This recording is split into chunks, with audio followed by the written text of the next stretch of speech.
Like when I go there, it's like cottage vibes. Do you have 10, potentially 11 people going? Yeah. Oh, no. She's good. She's amazing. She's like really got into it. I know. I don't know you. I don't know what's pretty. She's really good. I don't know.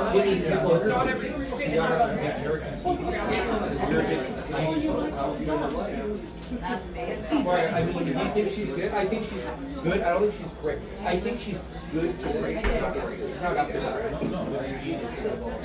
But she has something to say. Oh, yeah, you could sacrifice.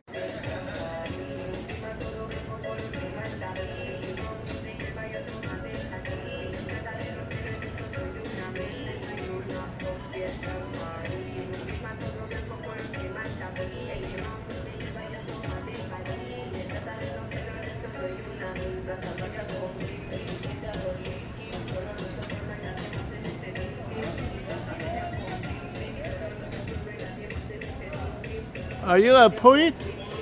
I'm not a poet. Are you participating in a poem reading event tonight? I'm here to watch it. Oh. Yeah.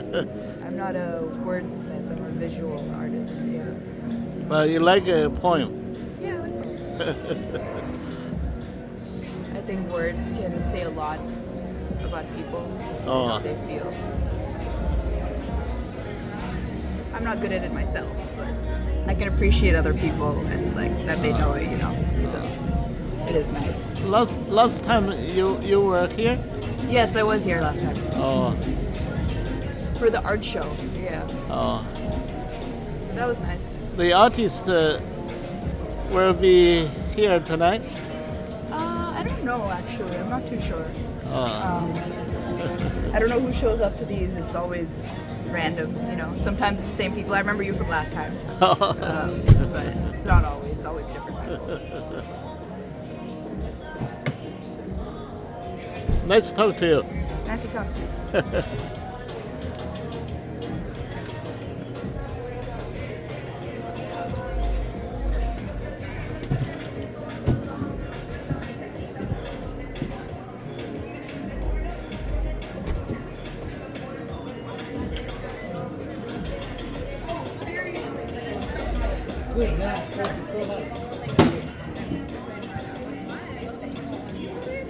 Right, I think it was me. Yeah, you're right. I totally made it right.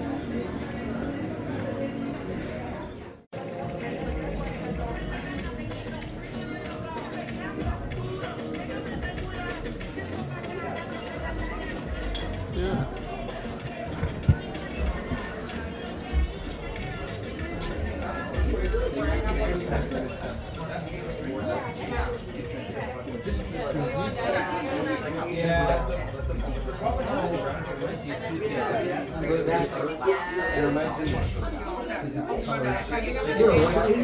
Some people walk around like two hours.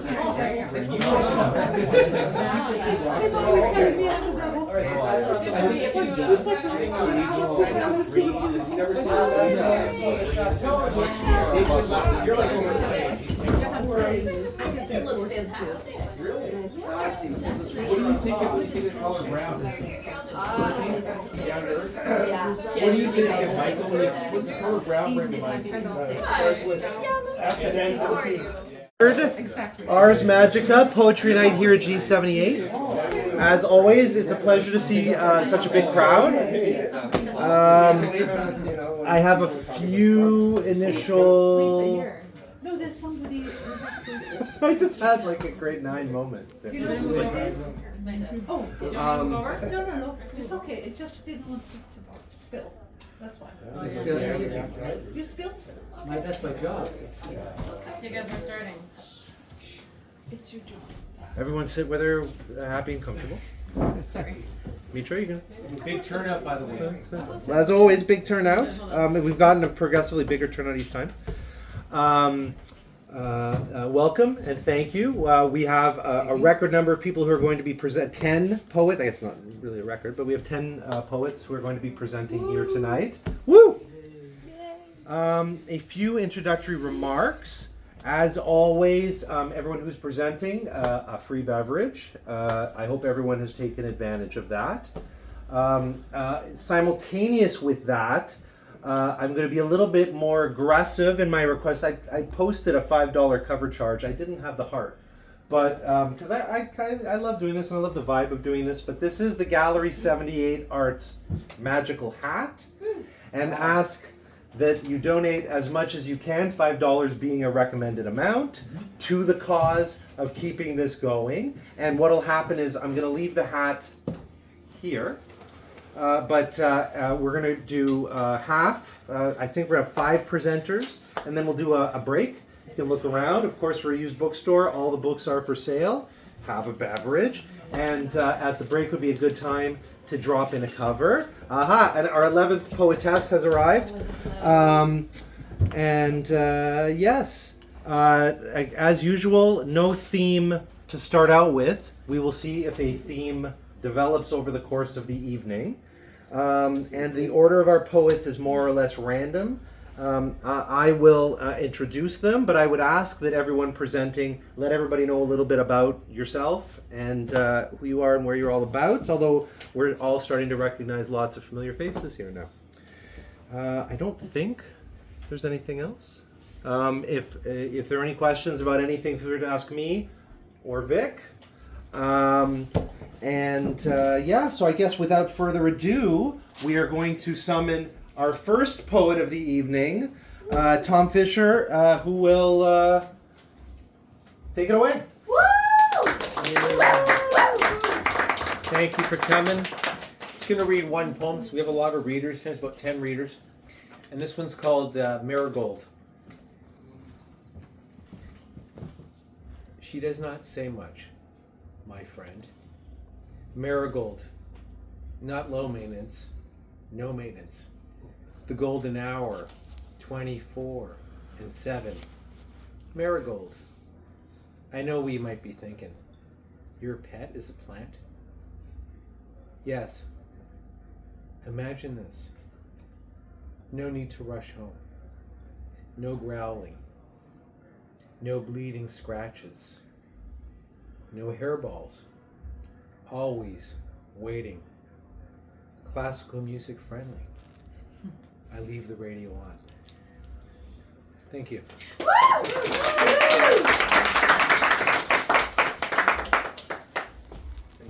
Tom, who is a fixture around here and who is a key reason why we even do this poetry night in the first place. Second round of applause for Tom. And now, a new reader, first to this evening, Louis. Woo!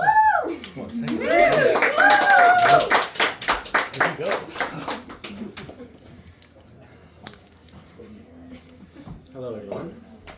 Hello. Just gonna get my poem out here. Okay.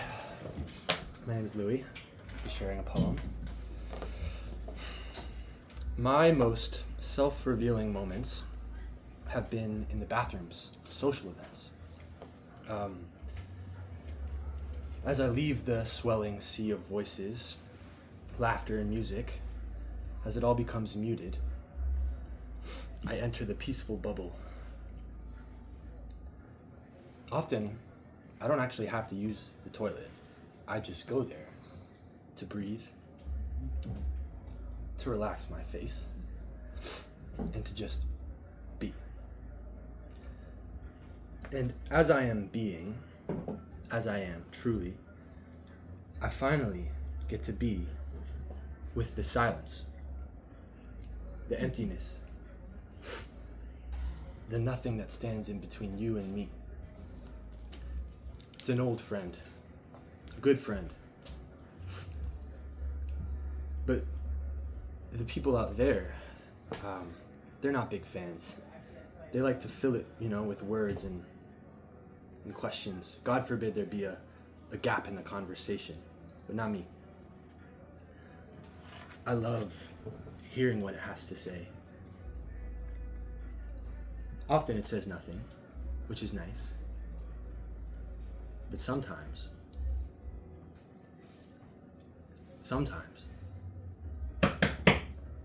yeah, I'll be out in a minute. Just give me a second. I have no idea what to say in these moments. Wow. I'm having a moment with my audience here, but they wouldn't understand. I guess this is a goodbye for now. I'll see you later in the quiet corners of the loud rooms, or when I'm staring at the moon.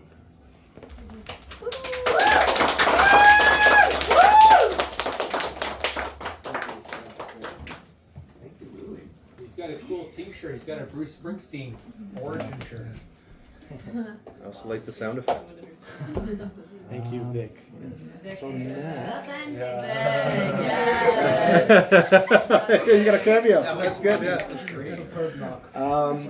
So third, let's have someone else who hasn't been here before, Michael.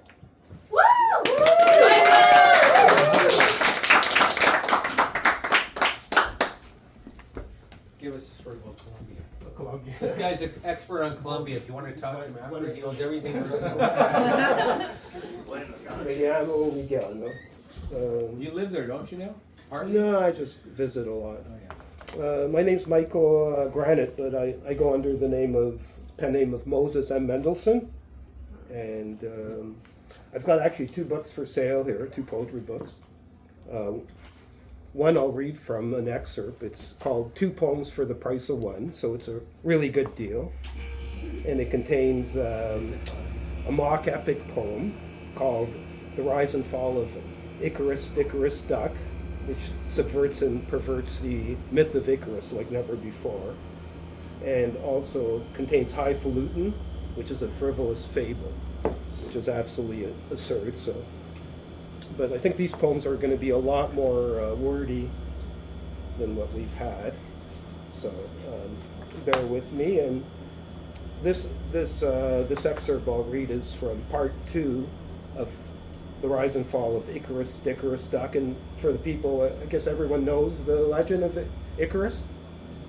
Okay, so good. Okay. Not familiar. Okay, it's I guess in ancient Greek times, he built wings of wax and tried to reach the sky, but I guess they ended up melting because he flew too high.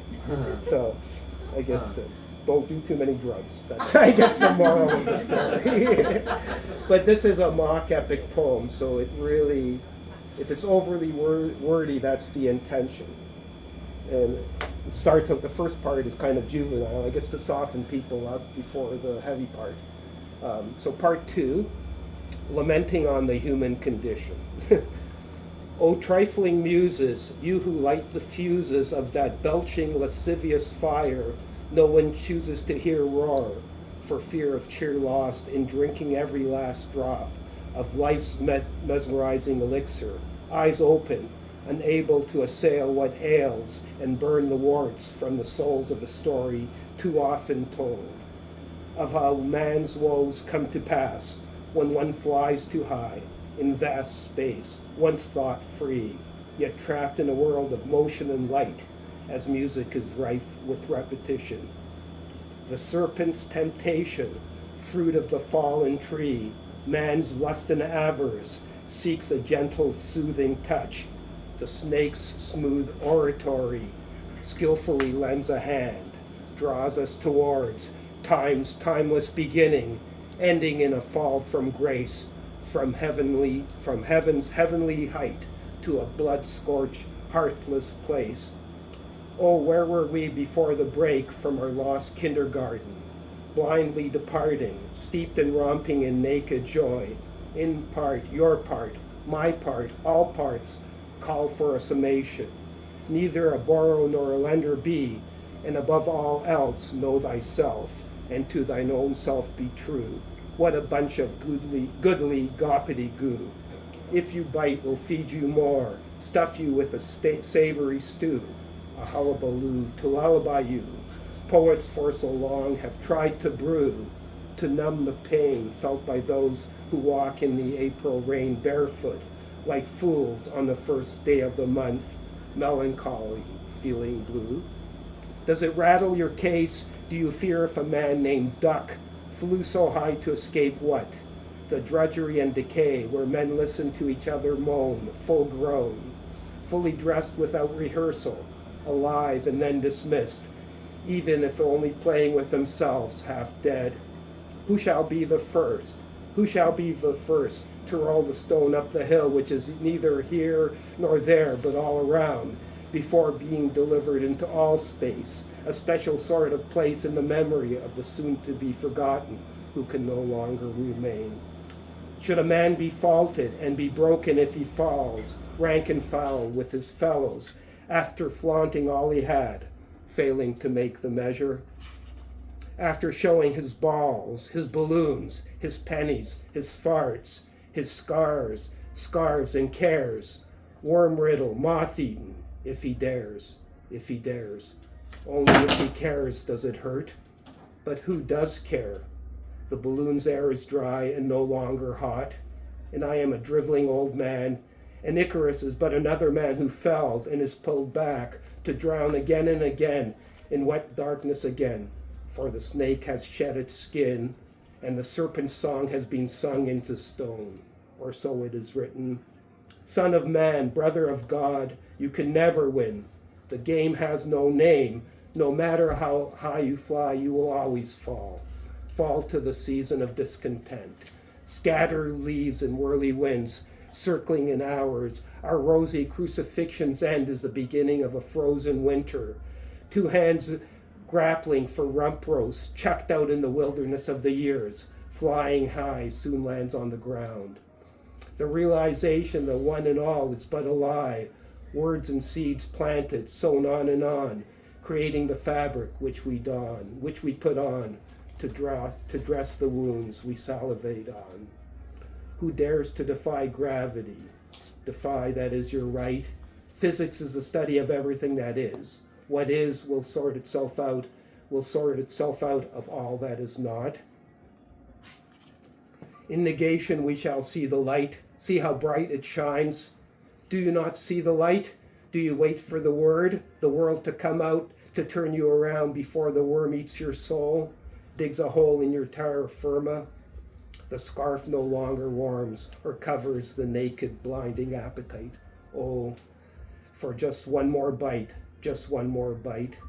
Not from the sea did it fly with watery wings down the channel, a most frightful funnel, to all that must fit, to all that must be, a bag inside out, outside in.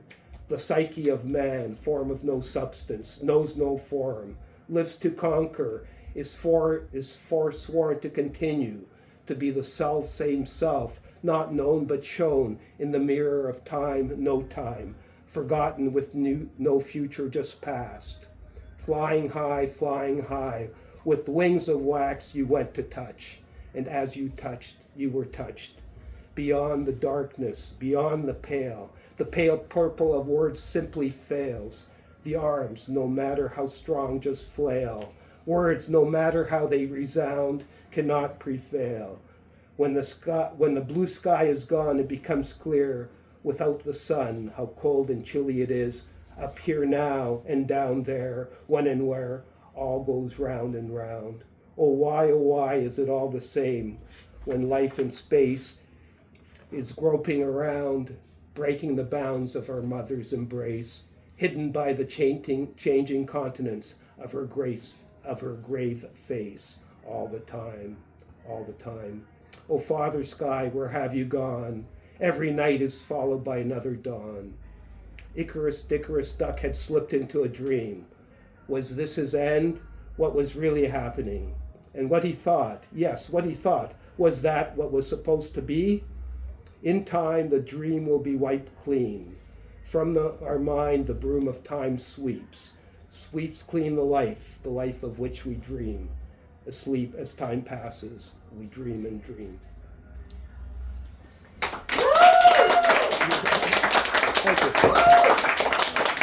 Thank you. Yeah, and it's available in, I was going to say highfalutin is kind of like a jazzy poem, so it's absurd, different thing, but yeah. And the other poem book is called Maiden Voyage to the Whirly Gig of All collection, and the first poem is Maiden Voyage, and the last one's the Whirly Gig of All. Well, thank you. One copy of each. Yeah. Special tonight, $10. Woo! Thank you very much. All right, who we got next? And I didn't mention this up front, but the ice maker and cooler like to join in the festivities, so that's all part of the charm of the Gallery78 experience. I think next is going to be our own homegrown Vic.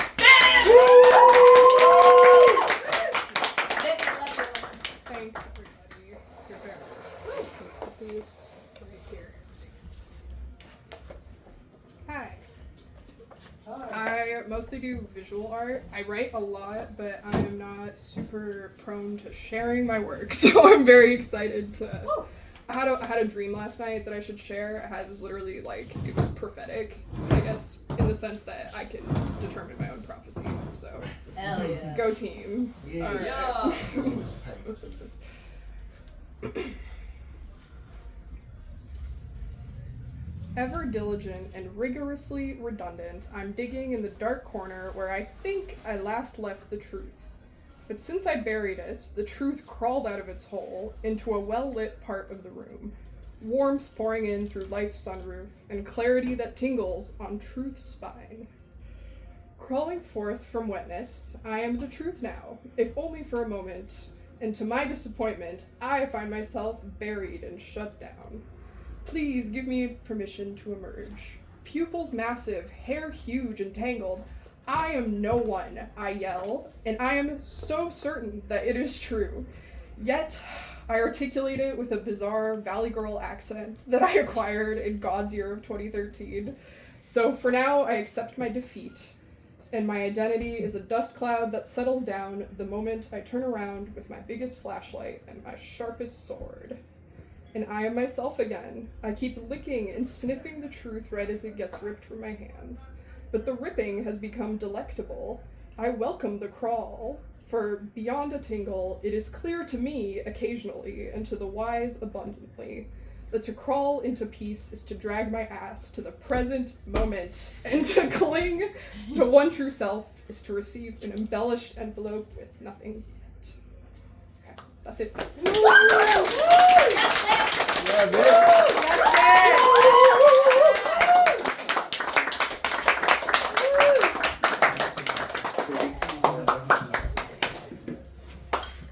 All right, so I think we can squeeze a few more in here, so this will go well. How about we do Sophie next? Sure. Woo! Sophie, this will be her third time.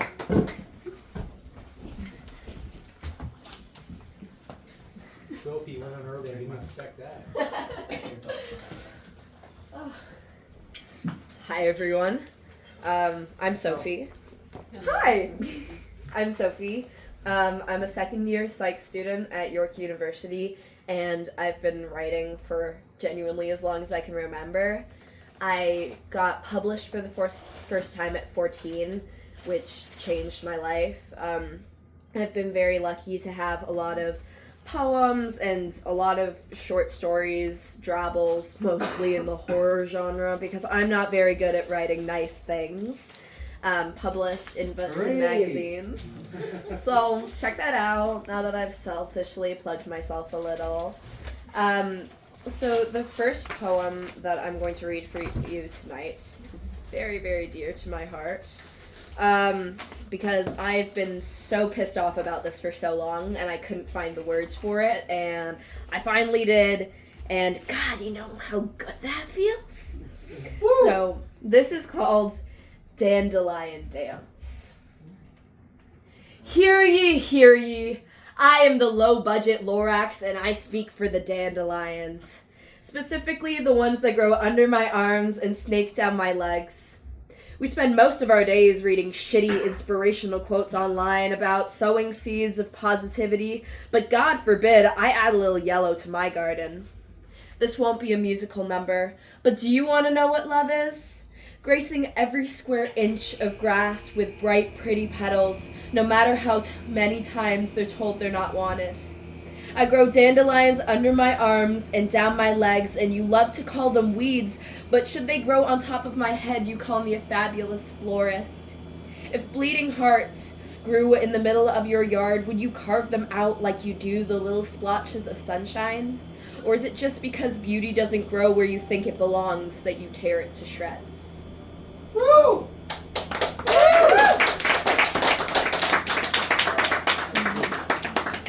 Okay, so this next one. Have any of you guys seen the show Hannibal?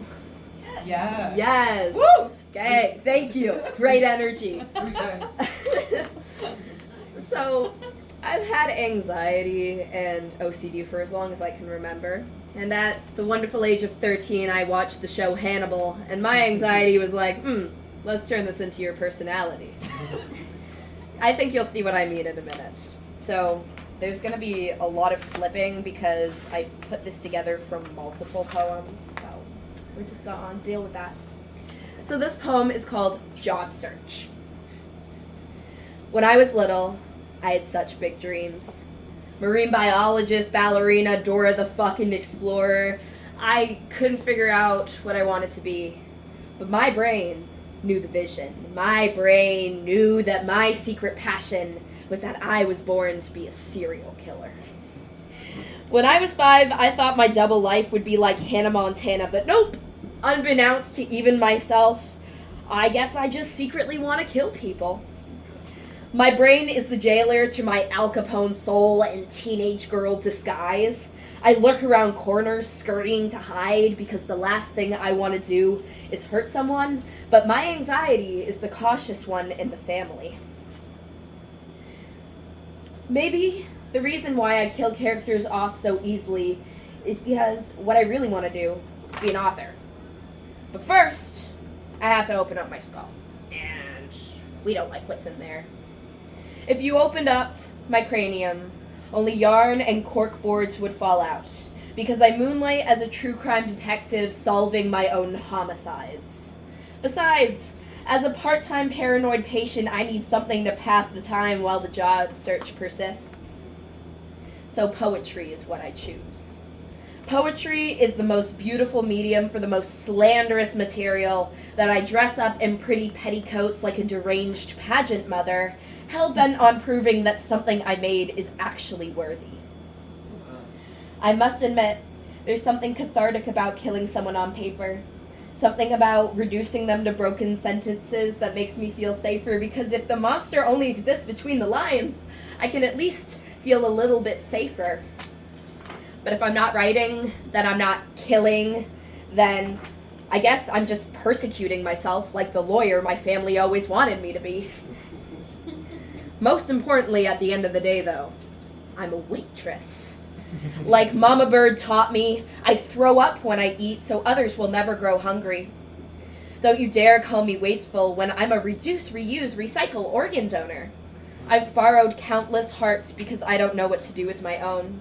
And now that I have one of gold that was just handed to me, I sputter at every minute tremble, thinking its beats are growing feebler, but it's just a song I fear I don't know how to hear because I was never meant to be a singer.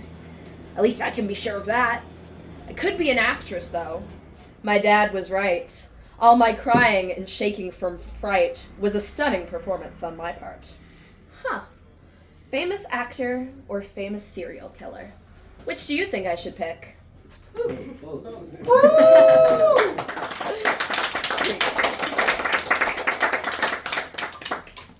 This last one is pretty short, but I feel like it kind of gets to the point. You know what? I feel like I'm going to actually just throw another sentence in there. So we'll just see how that works out. If it doesn't work out, then forget that I put the first sentence there, okay? Promise? Promise. Okay, thank you. If I am to be outlived by my parents, the mourners at my funeral can be certain of one thing. They will know the hockey score. My dad will let you know. Tavares, Marner, Nylander, they will show up in the eulogy. I can't promise that I'll be there, but I'll be there in the box, at least.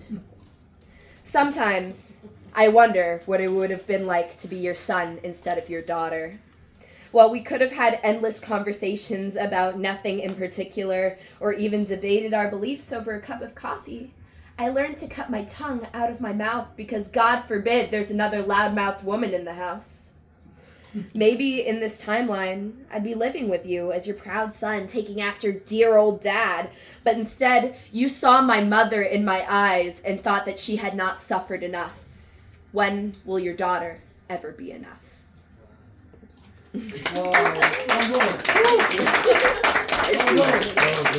Thank you guys, I appreciate it.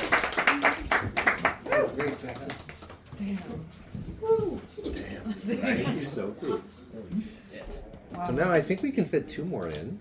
And I think I'm going to go to Bob now, if you're up for it. And there's a thematic link. So Bob is going to be presenting a book of his poetry here on November 29th. And he came to our inaugural poetry night and had Sophie read one of his poems to great and ribald effect. And let's see what he's got for us tonight. Woo! Thank you.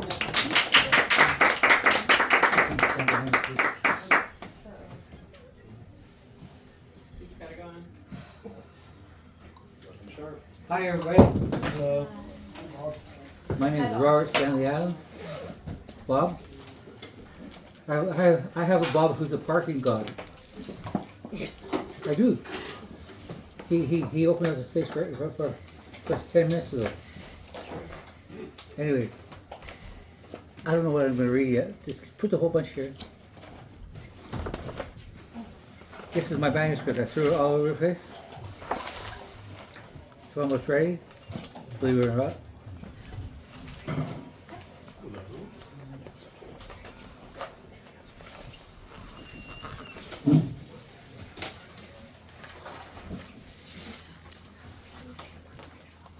Pass it around, please. Okay. I'm glad I follow these great readers because this is thematically the same thing. About 20 years ago, I met this woman across the street from us, a skinny, ugly, older young woman, and I determined I was going to understand her. Turns out she's a psychopath and a narcissist of great degree. I didn't know that for a long time, till my daughter taught me. My daughter's really quite famous, by the way. Anyway, so this woman, I determined I was going to understand her. I made her my friend, and we went out to a dinner party one night because, like many people, were good cooks. And she got drunk with her friends, and she said to me, or everyone, my wife was there. My wife was a tall, skinny, brilliant scientist who got a degree, a PhD in Cambridge, the real one, 1,000 years old. Anyway, this drunk lady said, Anne, you're a squaw woman. I didn't understand that at all. I know squaws because, I'm half Indian, Canadian. Anyway, so Cree, Soto, Métis. Anyway, I didn't understand for 15 years, or 12 years actually, what she said, what she meant. What she meant is, she wanted to be my squaw, not my wife. And most men are dumb, like me. About women, I didn't get it at all. My friend Sabu said, I knew that instantly when she said that. Anyway, it led to my favorite poem of all time. I gotta find it now.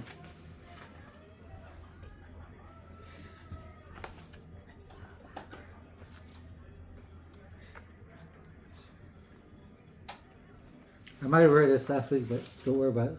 It'll be different now. This is about the 1000th edition of this poem. The heart aches for fullness. Fullness is a long misunderstood Catholic concept about having an authentic life and living it to fullness. If you have any questions whatsoever, I'll answer them, whatever you ask. My poor daughter and wife, I'm so sorry for them. I promised my wife I'd never publish my work until she retired. That was about 15 years ago. She's retired now, so this stuff is all over the house. This is called Inferno, 3 parts. Inferno, Purgatorio, and Paradiso. And this is really about this woman. But remember, every time we make love, it's with God. That's my background. Blind, lost, incarnate, I journey like Odysseus into the depths of Hades, searching for you, an angel in human form. I write this letter of dark, constrained, concupiscent love, overwhelmed by ancient aching longings, written in blood, dripping from my eyes. Memories of my pilgrimage to Babylon to find you, and I feel your protective layers and layers, yet I'm reaching out again as you draw me ever inwards on this path to the center of bliss, where lotus scent breathed in is life, pure love. I pray to my gods from angelic realms, with their grace watching over me with loving kindness. Please protect me, gods, sprinkling your transformative stardust from aeons, from all the universes, as I have compulsive, reverberating thoughts of lust, remembrances of the scent of your skin, the pleasures of your kisses, purity. Yes, goddess, heal me from this grievous wound, humanity, so that we may realize holy communion, samadhi, amidst the billions of voices of Babel. I see your bright aura, and you say of my obsessive lamentations, there are far more important things to think about. Our world is wrought by pollution, disasters, deadly weather, nuclear power, diseases, overpopulation. We are the people of Easter Island. We will suffer wars, starvation, death. We will cut down our last living trees, and we will die off. And yet my singular desire is only you. I don't know why I want you so much. To own you, possess you, dominate you as we melt indissolubly together. Purgatorio. We crave carnal wholeness, and you give yourself graciously, dancing. You're sublime.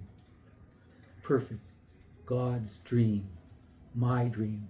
The purest and sweetest submissiveness, for you to receive the greatest pleasures, to have your angel soul released, enjoying having release from all confusions, to take your mind away from all obfuscations, confrontations, conflicts, to beyond space, time, to timelessness. Superconsciousness, samadhi. My voyage is similar to that of Melville's Captain Ahab and his eschatological obsession with the great white whale, which had ripped him open, and as Helen of Troy, and the consequences that issued from that love. I write my silent screams into the void of our infinite universe, giving birth to dark red healing words like menstrual blood, bleeding onto virgin white paper. Creation, the breath of our lives. Sexus, nexus, plexus. Virgil escorts our souls through the Inferno and Purgatorio to the edge of Paradiso, to Beatrice of the purest light. Fulfilled with dreams of God, we give each other redemption, Holy Communion, salvation, joy. Shanti, Shanti, Shanti. Paradisio. God's kisses lead us to heaven, to my precious wife, goddess, dream. We talk, we talk, we talk the whole day. Angels thinking of each other as we merge our heartbeats, beating as one, and in the early hours of tomorrow's light, dreaming of angels, revealing our souls in love and the pure love we have in our eyes, and the more it shows the expressions on our faces. Your beautiful feminine blue eyes, animated, intimately accented by the deep blue color of the dress you've chosen to wear today. I looked with a softness directly into your soul and drowned in the feelings emanating from you, radiating from you, your aura, your feelings of trust and pure love from there before the beginning of time, before creation, which is where we first met before creation, where there is no time, only now, only today. We recognized each other instantly the moment we saw each other, looking into each other's eyes, feeling others' feelings, so familiar, so supportive. I am God, your lover. I am goddess, your lover. We acknowledge each other and our pure love as oneness. In the midst of our dinner date, we decide to attend a noisy party of friends, and in the center of the chaos of the party, we slip away unnoticed into a dark closet to share kisses, soaked with familiarity, eternity. Your mystical perfume is enchanting, drawing me ever closer into you on this first day we met in this lifetime. We're angels. We kiss. In kissing, we're made whole and fulfilled. And I'm trying secretly to hide my hardening arousal for you, my goddess. And you are secretly trying to hide your hot wetness arousal for me, your God, as your ambrosial moisture soaks through your black silk lingerie panties. We are pure love, now and forever. You are irresistible. I go down on my knees out of respect to give you the sweetest pleasures. You adore my caresses, kisses, my words of love. With your back to the wall in the darkness, holding up your dress, me on my knees before you in reverence, loving, kissing, touching gently. Your flowers are the most beautiful I have ever enjoyed. Ambrosial, sensual, perfumed. I kiss and touch your sweet, wet clitoris the way you love best. You push onto my tongue, lips, mouth. You quiver, building sexual tension layer upon layer. Your honey ambrita nectar flows onto my hands, into my mouth. Amidst thousands of wondrous kisses, I stand behind you, kissing the nape of your neck. You have released yourself into beautiful submissiveness. With ease and beauty, I take you from behind. You're wonderfully wet, tight, buried deep inside you. We experience exquisite bonding, emotional highs. I kiss and lick and caress you until you squirt joyful orgasms into my mouth again, and you go down on your knees and joyfully suck me to madness. I whisper, I love you. Looking into my eyes, you say, I like everything. Take me any way you want. And your consciousness slips back into my body, and you become me, and my consciousness slips into your Kundalini energy body, and I become you. We are made man and wife as one heartbeat. From before the beginning of time, together we recreate paradise. We slip, slide, gasp, feel exquisite oneness. You kiss my hard lingam, sensitive, fulfilling. My Godhead cock, less dreams, and you're in control. Viscerally, you own me, I am you. We share the forbidden fruit, liberation. Beautiful earthly orgasm at the center of the tree of life in the illumined paradise garden. Everything is God. Everything is a dream, a grand holographic illusion, yet all so real. No past, present, future. We're entangled with each other forever. Our bodies and spirits are one. Divine, primordial, God's dream.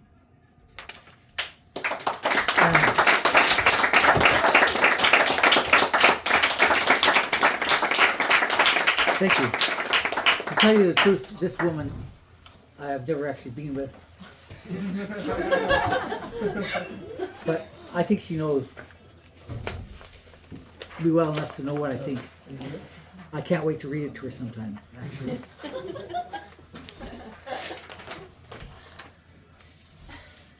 Really.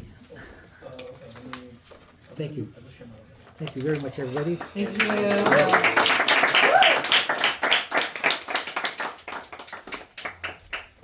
I appreciate your endurance.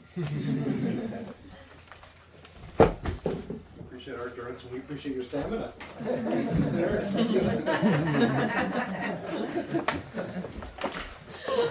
So yeah, November 29th for a deeper cut and all of that from Bob. Mr. Robert Blake. She deserves it. Okay. I like your nails. Oh, thank They're you. beautiful. They match you. Yeah, I know. We'll try to get one more in before our break. Augusta, who presented last time. Floor is yours. This might be a more conducive configuration. Hello, everyone. Hi, Gusta. Hi. I did not practice these, so we'll see how this goes.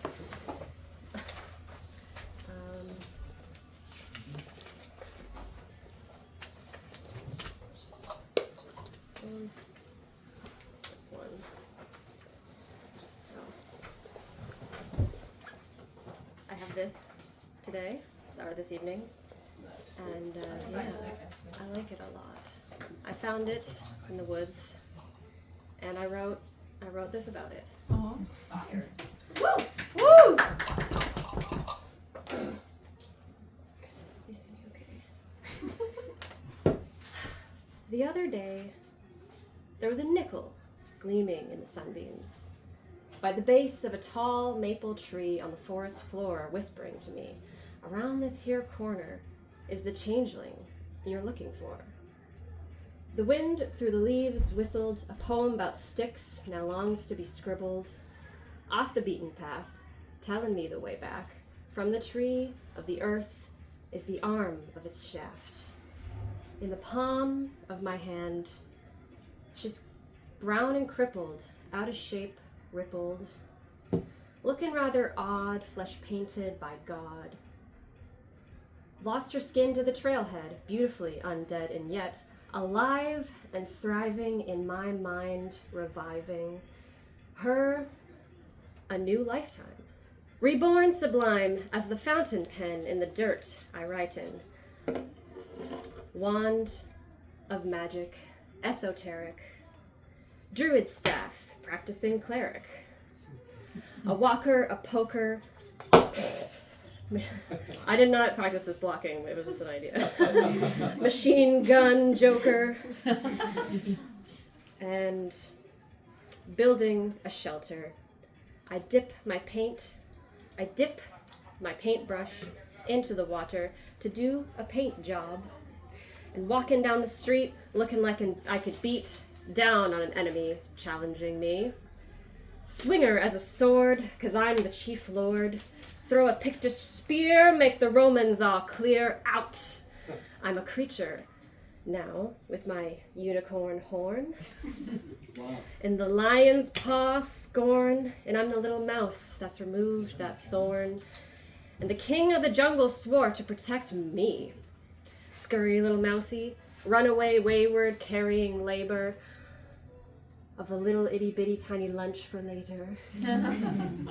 Guitar or lyre, listen through its wire. Godly phallic idol. Mount, oh, well, you can't really see this part because of mount your horse and hold on to your bridle. Oh, the imagination of children and adults, all alike. See what we want. It's a sapien's delight. And that's my stick poem.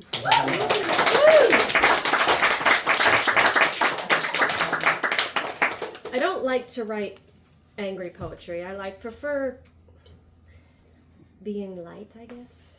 Being comedic. But something happened to me recently. Well, not to me, but to my neighborhood. And I just was, similar to you, struggling to find the words, and now I finally found them. Oh yeah. I gotta get out, man. Toronto's suburbia is stir-frying my brain. I'm feeling insane. The walls are so plain and a cunty little sign's been drawn up again. That's one of the biggest culture shocks for me, from country to city, are the signs.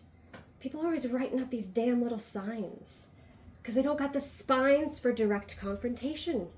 And yeah, honestly, neither do I, but I'd rather just suffer in silence because such a level of neurotic cuntiness always just...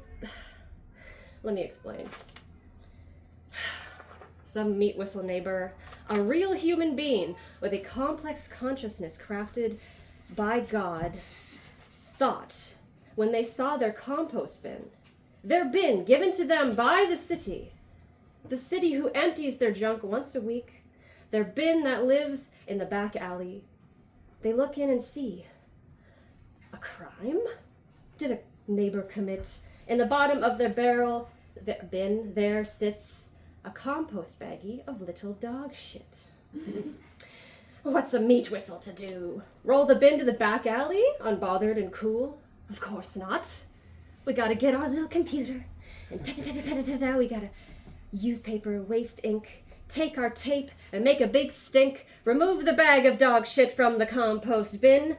Oh yes, I'm so perfect and right here on a roll, taping this bag of dog shit to a pole, putting up my little sign. So the whole hood knows that this crime has been committed against me. Like, who tapes dog shit to a pole? And I have the evidence. I didn't just make it up. Do not dispose of your dog's poop in the neighbor's bin, little dog shit on a pole. I'm like, just put it in the back alley. It's not going in your home. Like, who tapes dog shit to a pole and then honestly thinks that they are the morally superior ones over top of the person that put it in a compost bin? An outdoor anyways. It was originally no one's problem, and now it is everyone's problem. So that's what I prepared for today. Thank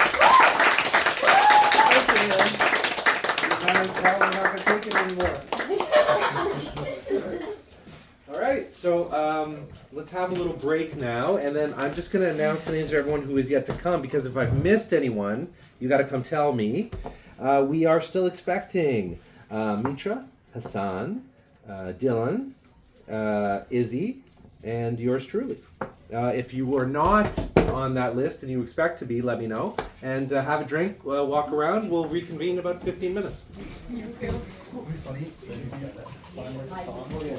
And a reminder that these are on sale this evening. Special price for $10 tonight. Oh, that's okay. You would want because of the stage. I realized after. I'm sorry. I know. I fucked it up.